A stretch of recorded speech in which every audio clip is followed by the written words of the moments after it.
Hi, welcome to Bathtub. It's the old masturbator. It is I. We're doing a couple brief ones. We're going to do this fairly quickly because I feel like I've done half of this. I've done this before. You know, it is a dream. The bathtub, it really is a dream of the eternal recurrence, as Nietzsche called it. I don't know what he meant, but he called it the eternal recurrence. And that's what sometimes this show feels like. I feel like I'm talking about the same things over and over again. And there's only one thing we always say. It doesn't matter what the people tell you about books. It depends on whether you like them in the bathtub or not. If you can't read it in the bathtub, it's not worth reading. This is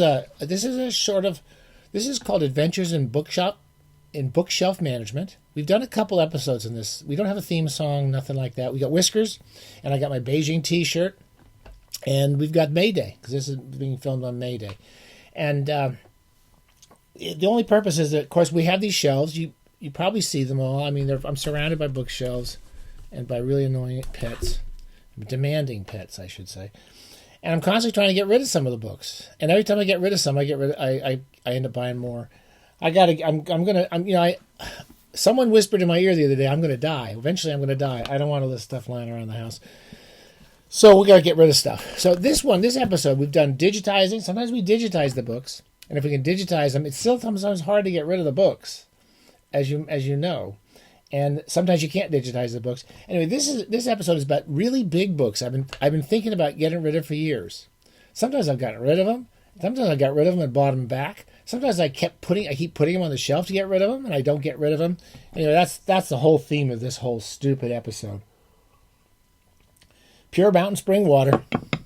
Raphael glow coming in off the Irish hills of San Luis Obispo, probably the most beautiful part of the world in my opinion. Please don't move here.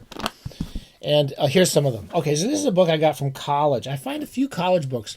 Most college textbooks were kind of big and ugly and kind of pointless. I had this one of my favorite professors. Professor Manicus used to be a wonderful teacher at UCLA. I think he probably still is.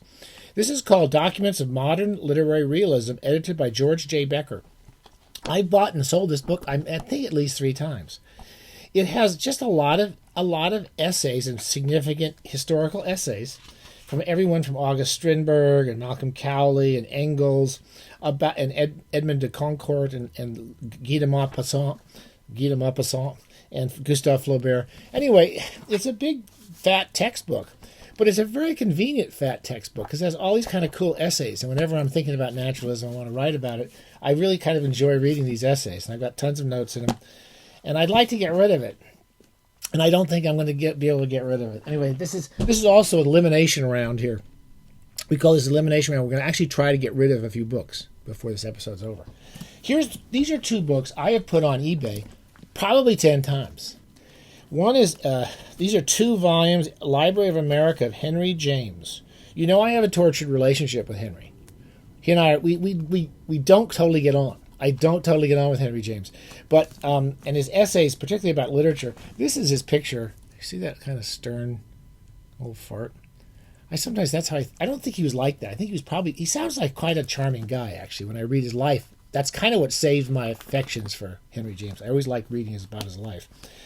Anyway, one's called French Writers, Other European Writers. The other one's called Essays on Literature, American Writers. They're both 1,000 pages long. They're pretty heavy. They cover a lot of bookshelf space. I like them because they basically put together 8 or 10 volumes of his books. And am I going to put these back? I took them off because I was writing a piece about Henry James, and I'm thinking of putting them back on. I'm going to put these in the... I can't decide. I have these digitized too. A lot of the Library of American books are digitized. I really should put those on sale.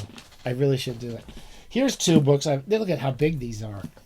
We're big Nabokov fans here. We have measured affection for Nabokov. We don't love him as much as some of you do. We're sorry. We don't totally admire him completely, but we do love a lot of his work. This is the 2-volume, really brilliant, one of my favorite biographies, Brian Boyd's 2-volume biography of Nabokov, which I read about 15 years ago in London when I was going through one of my many kicks on Nabokov.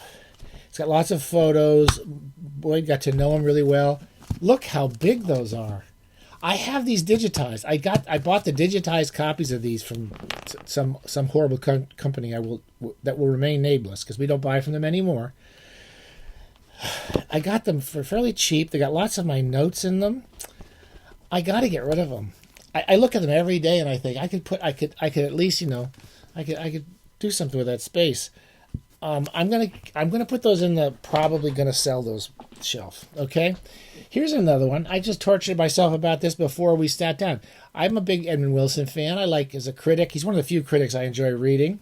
He was a buddy of Nabokov. I think they had a mixed relationship, like most intelligent people, I guess. This is his book about the Civil War. I've never read it. I read several of his books. Many of his books of essays I read kind of just browsing through. I love reading his essays. And this is supposed to be one of his greatest books. I've had it forever. I've had several editions of it. I've sold editions. I had the first edition of it. I sold that not long ago. And then I love the old FSNG paperbacks. They're trade paperback. They're mass market sized paperbacks. And I was just about to sell this. And I opened it up and I read a few sentences about Harriet Beecher Stowe. And I can't get rid of it. I'm just torturous. I can't get rid of it. I know we've talked about these books. A couple of these books I've talked about before. Roy Hoops wrote a terrific biography, the only biography I know of James M. Cain. I have read half of it. As you know, I kind of dip in and out of the big giant biographies. I think it is one of my favorite biographies. What's not my favorite is it's just so damn big. There's no paperback I could find. I can't digitize this book.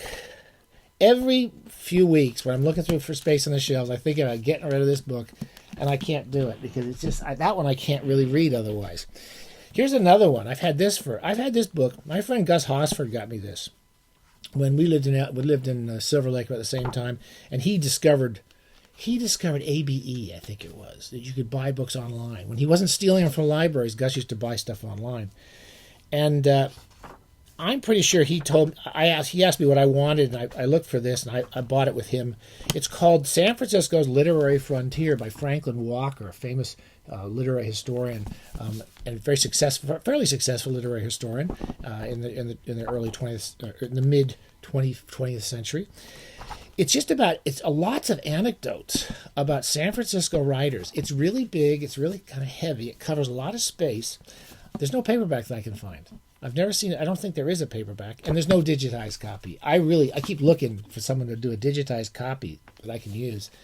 And every time I start to throw it away, I pick it up and open it, and it's filled with great anecdotes. It's almost like one anecdote about San Francisco writers, for everyone from Bret Harte and lots of poets, lots of poets I didn't know about in San Francisco, and he just does a great job about talking about all these different writers. And every time I start reading it, I can't get rid of it. But boy, it's taken too much space. Here's one. Here's a small one. Normally, I don't worry too much about the small ones, but I've had this book since I was about 18 or 19. It's called Chekhov in My Life by Lydia Aviloff. It's kind of a beat-up old hardback.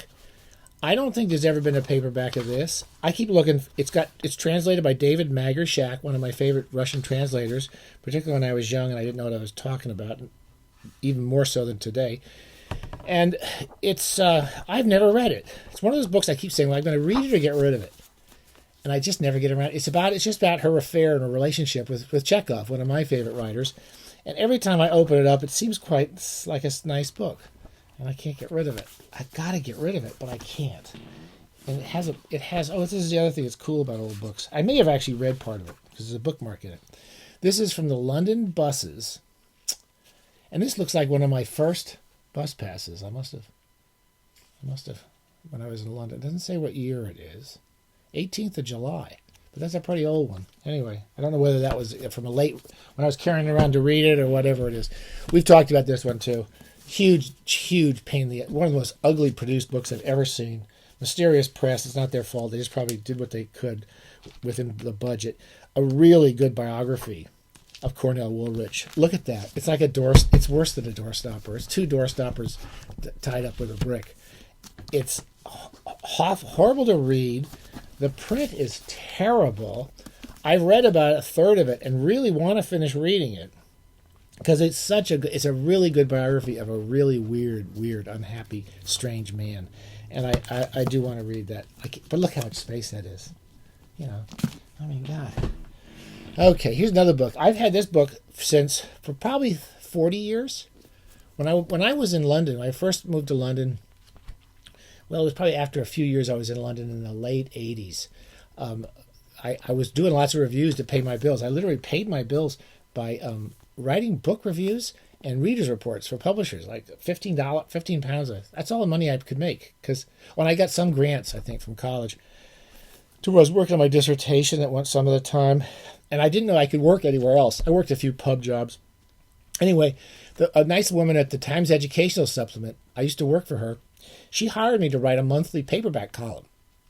And she would send me every paperback that came out every month, and I would write these. It was pretty easy to write because you just described what was coming out.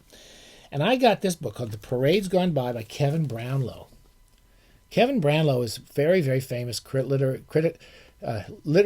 film historian, particularly about silent films. And I browsed through this. I was never a big silent film buff, though it's changed in the past few years. Since COVID, I actually started watching a lot of silent films and started to appreciate them more. Anyway, it's an oral history. It's a lot of people talking about the silent films and his interviews with them.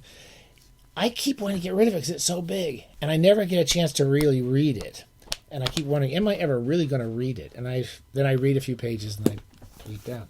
It's just so big. I'm going to keep that one, but I feel mixed feelings about it. There's also, that was turned into a great documentary, series of documentaries on the BBC, I believe, but whoever did it, you can watch them on YouTube. The whole series by Kevin Brownlow is on YouTube. You can watch this whole it's fascinating. I watched the first several episodes on YouTube during the COVID epidemic when we were all hiding in our bedrooms. Finally, last volume, my gosh, I've been wanting to get rid of this for years. I like Emily Dickinson. I read about a third of this biography by Richard Sewell. It's one of those really responsible academic biographies, which is kind of boring. It's not like the Nevins biography of Cornell Woolrich or the Boyd biography. It's kind of boring. It's filled with information, lots of letter quotes. There's a lot of biographies like this of Melville, too. It's supposed to be one of the best as far as the most information. It's 800 pages. I forget where I got it. I think I bought that in England. It's an old Noonday paperback. It's got the perfect binding. It's sewn binding. And I want to finish it. Lots of photos. You can't get it as digitized.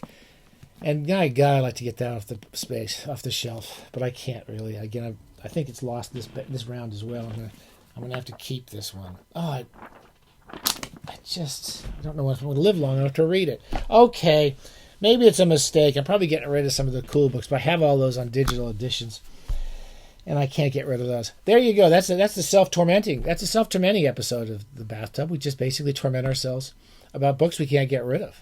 Okay, I think it's going to be. I think it sounds crazy, but I think that's going to be a whole booktubing thing now. I think we started a trend. All right, stay safe.